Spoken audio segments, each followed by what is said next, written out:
नमस्कार विद्यार्थी मित्रांनो. आज आपण चौथी स्कॉलरशिपच्या मॅथचा अभ्यास करतोय. त्यातलं दुसरं चॅप्टर आज आपण पाहणार आहोत. 5 अंकांपर्यंतच्या संख्यांचे वाचन व लेखन. त्यातल्या स्वाध्यायाला आपण सुरुवात करतोय बघा. पहिला प्रश्न दिलेला आहे बघा आपल्याला.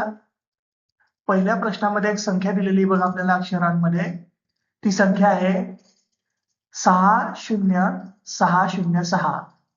त्याला आपण कशी वाचतो? हजारांच्या घरामध्ये किती आहे? 60. आणि नंतर किती उरले? 606. म्हणजे काय संख्या झाली? 60,606. हिला अक्षरात कसं लिहितोय मग आपण? 60,606. कोणता पर्याय आपला? पहिला. म्हणून आपलं उत्तर काय आलं? पहिला पर्याय 60,606.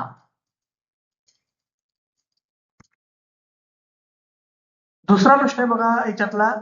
त्यात काय सांगितलं? एका संख्येच्या दशहजार स्थानी व एकक स्थानी 9 हा अंक आहे. एक संख्या दिली बघा. दशहजार स्थान. सगळ्यात आधी काय? सगळ्यात शेवटचं काय असते आपलं?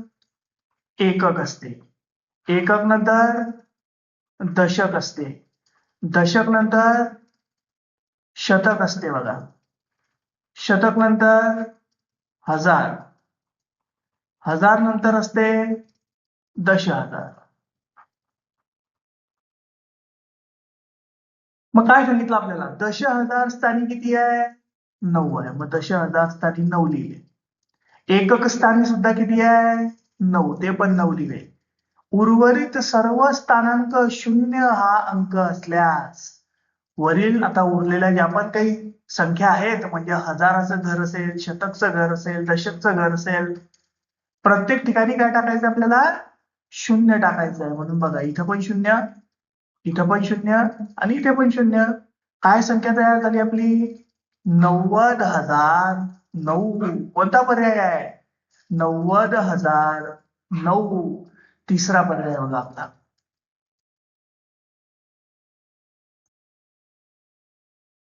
तिसरा क्वेश्चन आहे बघा याच्यातला. म्हटलंय 88,888 ही संख्या अंकात कशी लिहाल? मग हजारांच्या घरामध्ये किती आहे? 88. नंतरचे जे 3 घर असतात, कोणते? शतक, दशक आणि एकक, यांच्यामध्ये किती लिहायचे आहे? 888. म्हणून इथं काय केलं आपण? 888 लिहिले. म्हणजेच काय? आपले 8 किती वेळा येत आहे? 5 वेळा येत आहे. कोणता ऑप्शन आहे हा? पहिला ऑप्शन आहे बघा. त्यामध्ये आपल्याला लिहून दिलेला आहे 88,888.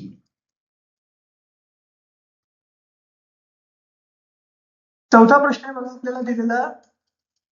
हजारांच्या घरामध्ये बघा दिलेले आपल्याला 19 आणि उरलेले दिलेले आहे 219. या संख्येला आपल्याला कशात लिहायचं आहे? अक्षरांमध्ये लिहायचं आहे. मग हजाराच्या घरात काय आलं? 19. म्हणजे काय झाले? 19,000. आणि किती उरले? 219. मग 19,219 हा पर्याय कुठे दिला आपल्याला? दुसरा पर्याय बघा. 19,219 किंवा 19.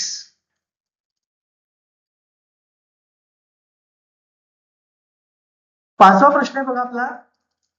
त्यात म्हटलेलं आहे पुढीलपैकी कोणत्या जोडीतील संख्येचे वाचन चुकीचे आहे?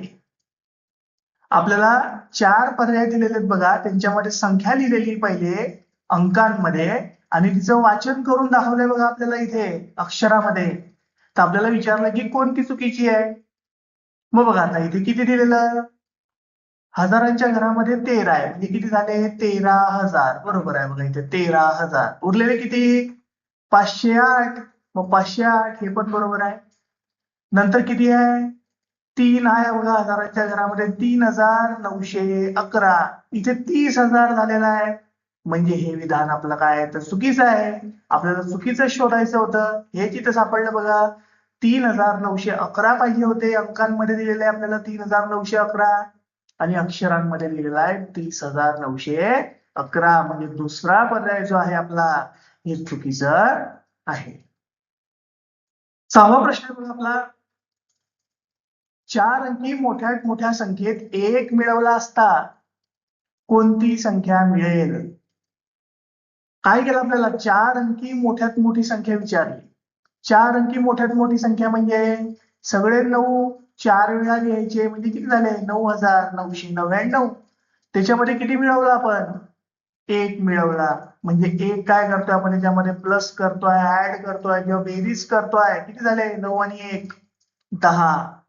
इथं वरती हच्च्याला काय आला 1 1 आणि 9 परत 10. परत हच्च्याला किती आला 1 1 आणि 9 परत 10. परत हच्च्याला किती आला 1 1 आणि 9 परत किती तर 10. काय संख्या आली आपली काय उत्तर आलं 10,000. कोणता ऑप्शन आहे आपला तिसरा ऑप्शन आहे बघा 10,000.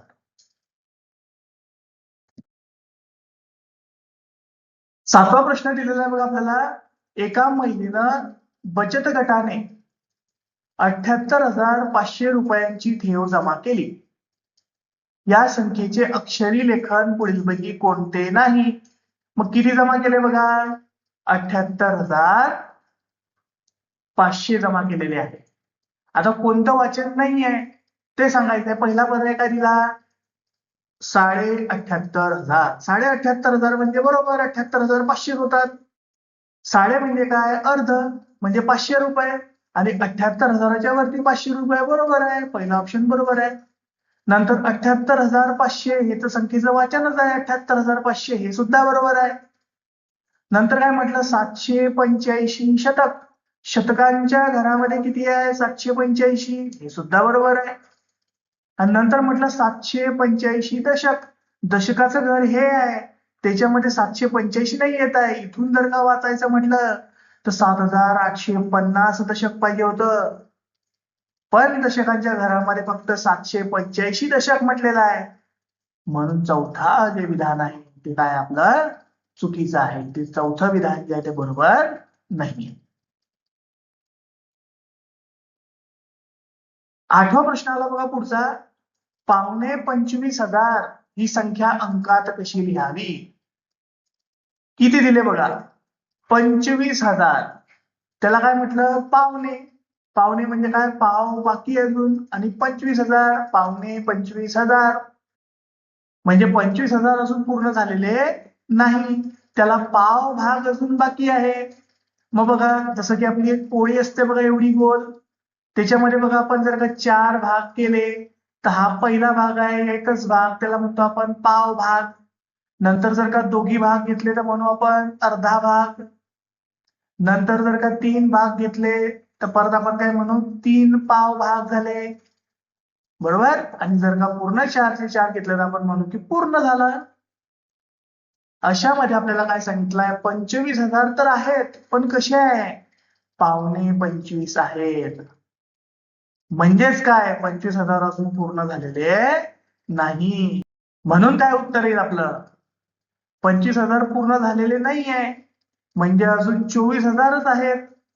आणि हजाराचे जसे इथे आपण पोळीचे 4 तुकडे केलेले होते तसे हजाराचे 4 तुकडे म्हणजे एक तुकडे कितीचं झालं 250 रुपयांचं. आणि पावणे पाव भाग कमी आहे म्हणजे अजून 250 कमी आहे. 250 कमी आहे म्हणजे 3 भाग पूर्ण आहे. 3 भाग पूर्ण आहे म्हणजे किती पाहिजे 750. 3 भाग पूर्ण आहे बघा हा 250चा हा 250चा आणि हा 250चा 3 भाग मिळवले तर 750 झाले. याला आपण काय म्हणतोय 24,750. यालाच काय म्हणतोय आपण पावणे 25,000. नववा प्रश्न आहे बघा. पुढील माहिती वाचा आणि योग्य पर्याय निवडा. अ मध्ये दिलेलं आपल्याला 19,320 एकक. नंतर 1932 दशक आणि 1932 शतक. काय सांगितलं एकक मध्ये किती आहे 19,320 म्हणजे पूर्ण संख्या किती झाली 19,320. एककामध्ये आहे म्हणजे काय शेवटच्या ह्याच्यातच आहे बरोबर आहे. दुसऱ्याच्यात काय म्हटलं 19,320 दशक. दशकाचं घर आहे म्हणजेच काय एककचं घर जसंच तसं लिहिलं. दशकामध्ये किती लिहायचं आता 1932 म्हणजे ही पण संख्या काय झाली 19,320 झाली. आणि काय म्हटलं आता शतकामध्ये 1932 शतक. शतकामध्ये म्हणजे एकक लिहून घेतलं दशक लिहून घेतलं आणि शतकामध्ये किती लिहायचं आहे 1932 लिहायचं आहे. म्हणजे ही संख्या किती आली 1,93,200. तिन्ही संख्या लिहिल्या बघा. आपण पहिल्याच सांगितलं होतं 19,320 एकक, तेव्हा एककाच्या घरामध्ये 19,320 लिहिलं. दुसरं सांगितलं होतं 1932 दशक, एककाचं घर आपण देऊन दिलं आणि दशकाच्या घरामध्ये 1932 लिहिलं. नंतर होतं 1932 शतक, आपण काय केलं, एकक दशक देऊन दिलं आणि शतकांच्या घरामध्ये 1932 लिहिलं. आता तीन संख्या बघा आपल्याला मिळाल्या, त्यापैकी ही जी पहिली आहे अ वाली आणि दुसरी आहे ब वाली, ती काय आहे तर बरोबर आहे, एक सारखी आहे, समान आहे.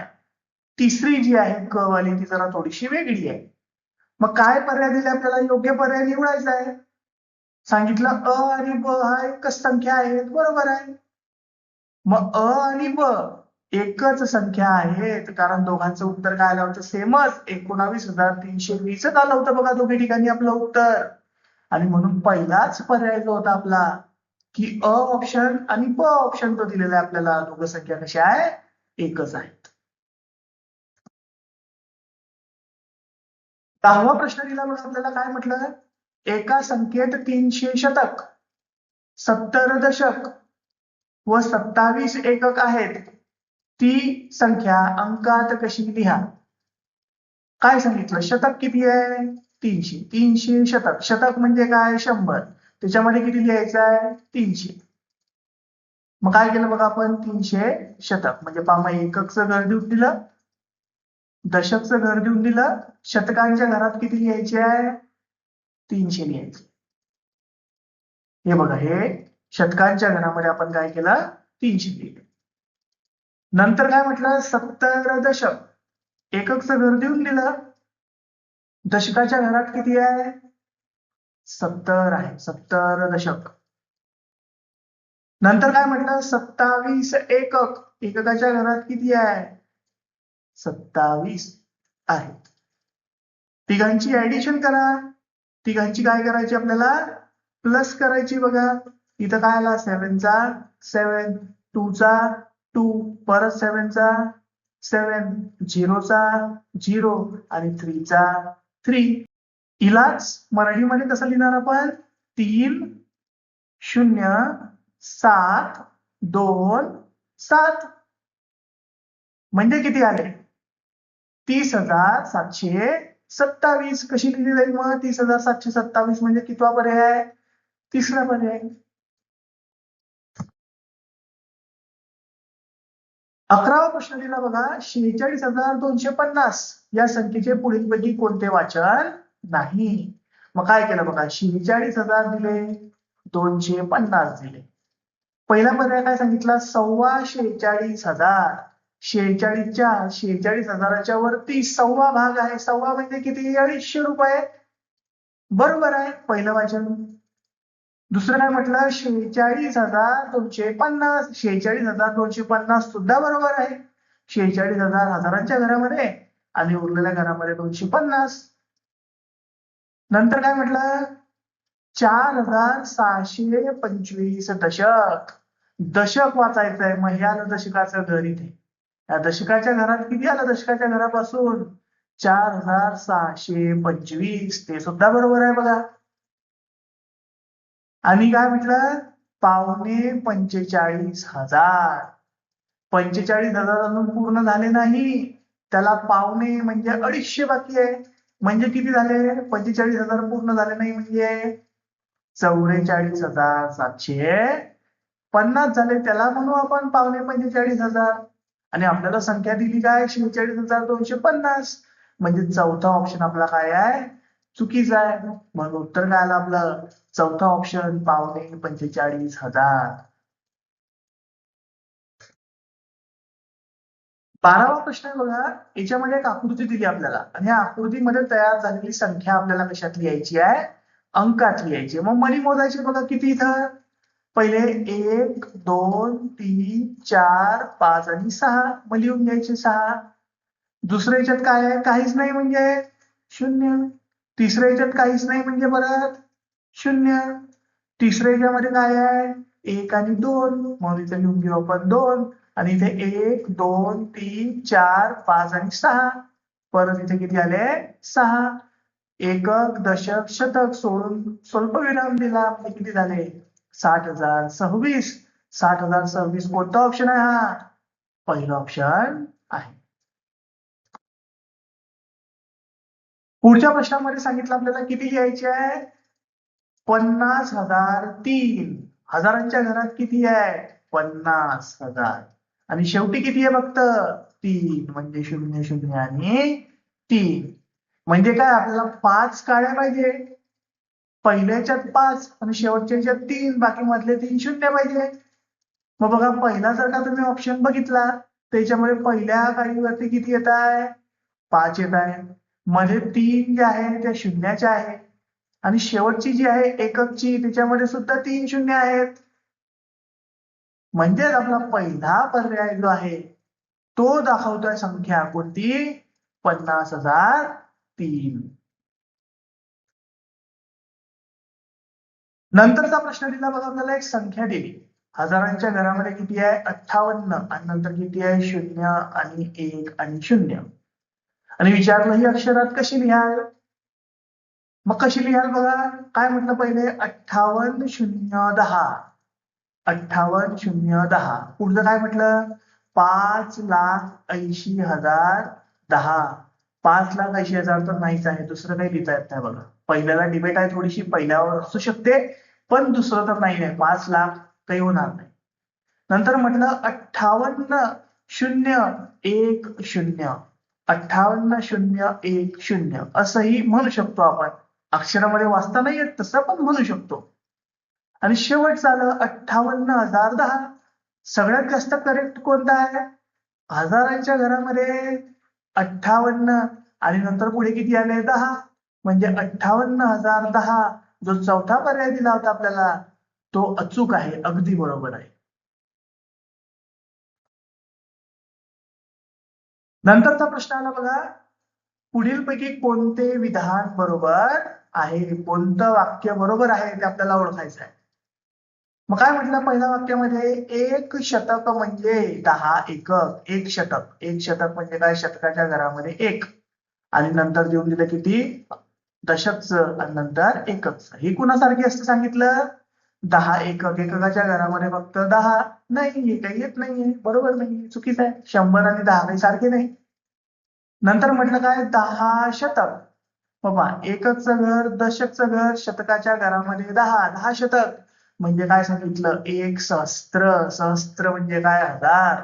एकक, दशक, शतक सोडून द्यायचं. हजाराच्या घरामध्ये 1.